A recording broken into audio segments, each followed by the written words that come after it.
Chapter 251 gains সিয়ার পাথওয়ের পোষণ formula. ক্লাইন মোরেত্তি নিজের চেয়ারে হেলান দিল।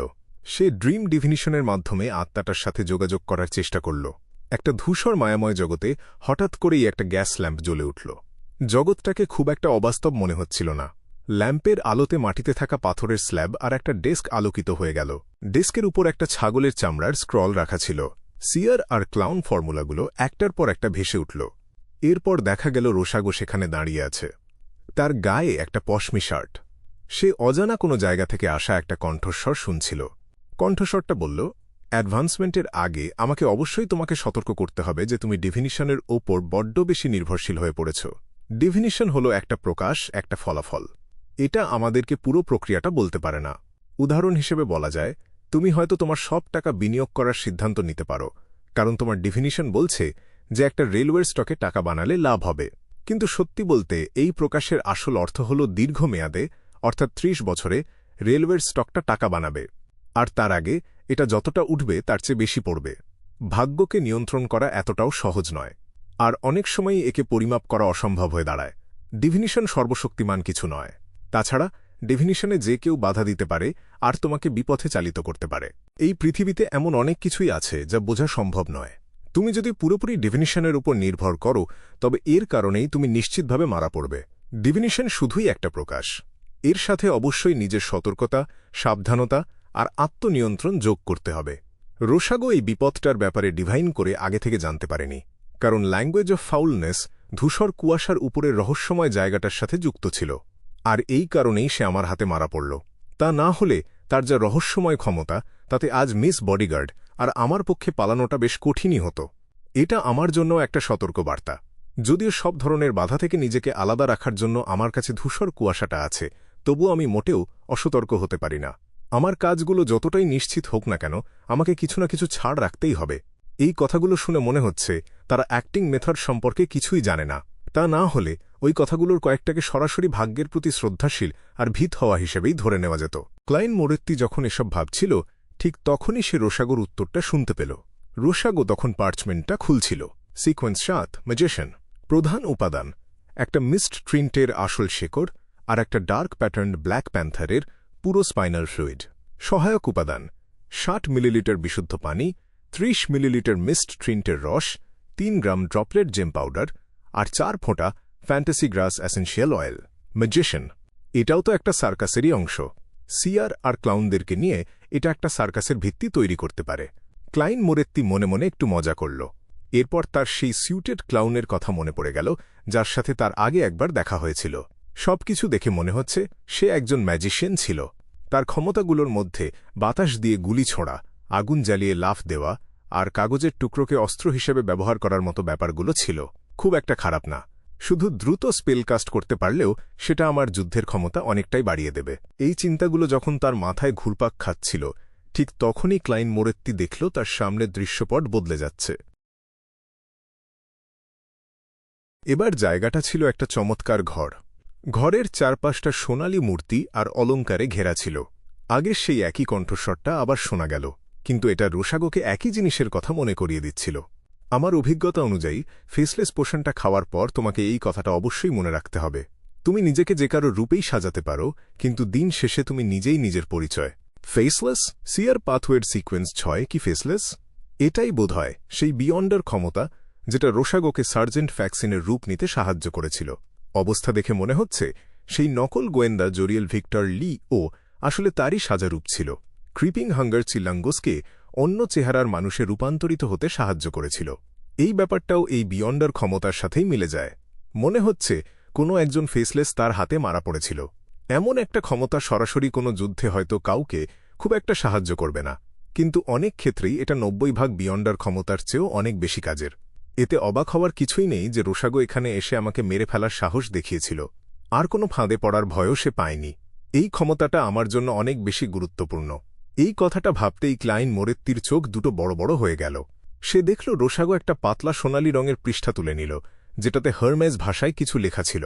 Sequence 6 faceless. প্রধান উপাদান একটা 1000 ফেসড হান্টারের মিউটেটেড পিটুইটারি গ্ল্যান্ড আর একটা হিউম্যান স্কিন শ্যাডোয়ের বৈশিষ্ট্য। সহায়ক উপাদান 80 মিলিলিটার 1000 ফেসড হান্টারের রক্ত, 5 ফোঁটা কালো জিমসন উইডের রস, 10 গ্রাম ড্র্যাগন টুথগ্রাস পাউডার আর ডিপসি নাগার 3 গাছি চুল। 1000-ফেসড হান্টার?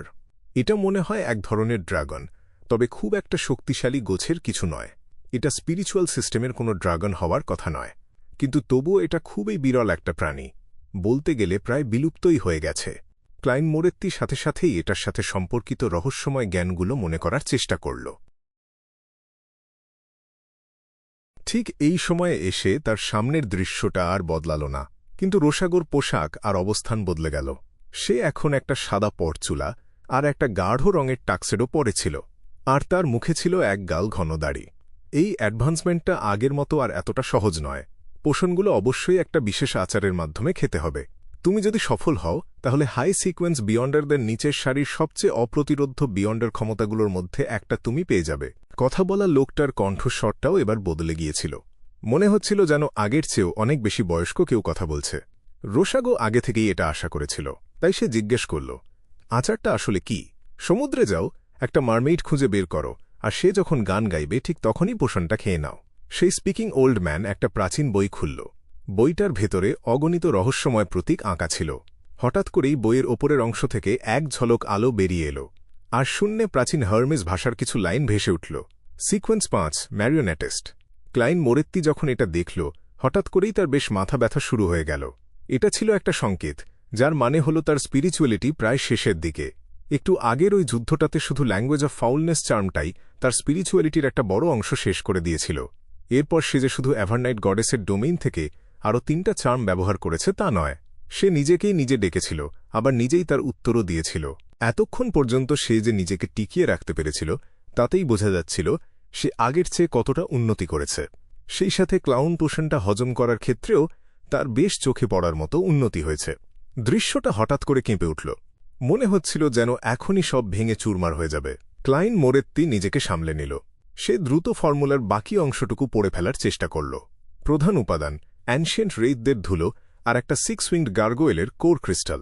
সহায়ক উপাদান সোনিয়া দ্বীপের গোল্ডেন স্প্রিংয়ের 80 মিলিলিটার ঝরনার পানি, 10 গ্রাম ড্রাগো বাকল, অ্যানশিয়েন্ট রেইথদের অবশিষ্ট স্পিরিচুয়ালিটি আর একটা 6 উইংড গার্গোয়েলের এক জোড়া চোখ।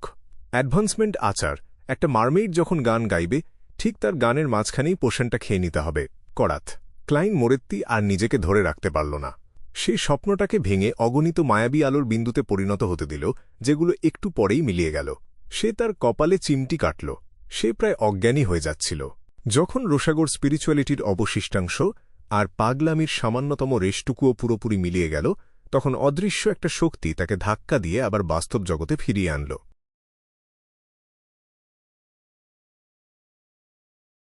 রক্ত, মগজ, চুল আর সব ধরনের টুকরোতে মাখামাখি হয়ে থাকা মেঝেটা ক্লাইন মোরেত্তির চোখে পড়ল। সে একটু ঝুঁকে পড়ল আর ওয়াক তুলল। এতে তার মাথাটা একটু পরিষ্কার হল। যখন আমার স্পিরিচুয়ালিটি শেষ হয়ে যাবে, তখন আমাকে ওই ধূসর কুয়াশার উপরের রহস্যময় জায়গাটা থেকে বের করে দেওয়া হবে। ক্লাইন মোরেত্তি চারদিকে তাকাল। সে দেখল মিস বডিগার্ড তখনও ঘুমিয়ে আছে। সে তাড়াহুড়ো করে মোমবাতিটা নিভিয়ে দিল। আচার অনুষ্ঠানের জিনিসপত্রগুলো গুছিয়ে রাখল। তারপর সে হাঁপাতে লাগল। কিছুক্ষণ পর সে অবশেষে তার স্পিরিচুয়ালিটির কিছুটা ফিরে পেল। ঠিক সেই মুহূর্তে তার ঘাড়ের পেছনে এক ঝাপটা ঠান্ডা বাতাস এসে লাগল। এতে সে এমনভাবে কেঁপে উঠল যে তার মনটাও যেন বরফ হয়ে গেল। ক্লাইন মোরেত্তি হঠাৎ করেই ঘাড় ঘুরিয়ে আবার সেই ওরিয়েল জানালার দিকে তাকাল। সে দেখল কালো গথিক রয়্যাল ড্রেস পরা মিস বডিগার্ড জেগে উঠেছে, আর সে এখন বাতাসে ভাসছে। তার ফ্যাকাশে সোনালি চুল আর মলিন মুখটা যেন একটু নিষ্প্রভ মনে হচ্ছিল। তার পুরো শরীরটাকেই আগের চেয়ে কম বাস্তব মনে হচ্ছিল। এমন অবস্থা যে তার ত্বকটাকেও কিছুটা স্বচ্ছ দেখাচ্ছিল। ক্লাইন মোরেত্তি আগে থেকে ভেবে রাখা ব্যাখ্যাটা দ্রুত দিয়ে ফেলল। আমি ওর মাথাটা উড়িয়ে দেওয়ার পর দেখলাম যে ওর শরীরটা তখনও মোচড়াচ্ছে। আমার ভয় হচ্ছিল যে সে হয়তো আবার বেঁচে উঠবে, তাই আমি জলদি করে আমার কাছে থাকা সব কটা চার্ম ব্যবহার করে ফেলি। আমি তখন খুব নার্ভাস হয়ে পড়েছিলাম আর বেশ ভয়ও পেয়ে গিয়েছিলাম। হয়তো সেটার কারণেই তোমার এমন অবস্থা হয়েছে। ডিভিনিশনে আগে যে বিপদের কথা বলা হয়েছিল, এটা মনে হয় সেটাই। ও যদি এই ব্যাখ্যায় সন্তুষ্ট না হয় আর ভাবে যে আমি ওর ওপর হামলা করেছি, তাহলে আমার গল্প ওখানেই শেষ। ক্লাইন মোরেত্তি নার্ভাস হয়ে ভাবল। তার এই সত্যিকারের অনুভূতির কারণেই তার অভিনয়টা একদম নিখুঁত হয়ে উঠল। মিস বডিগার্ড মাথা নিচু করে নিজের দিকে তাকাল। তারপর সে একেবারেই শান্ত গলায় জিজ্ঞেস করল, শুরুতে ওই চার্মটা আসলে কিসের ছিল? আমি গ্যাদারিং থেকে 400 পাউন্ড দিয়ে একটা কালো কান কিনেছিলাম। আমাকে বলা হয়েছিল যে এটা দিয়ে আমি একটা মহান অস্তিত্বের কণ্ঠস্বর শুনতে পারব, আর আমি যদি যথেষ্ট ভাগ্যবান হই তবে এটা থেকে বেশ ভালো একটা ফায়দাও লুটতে পারব।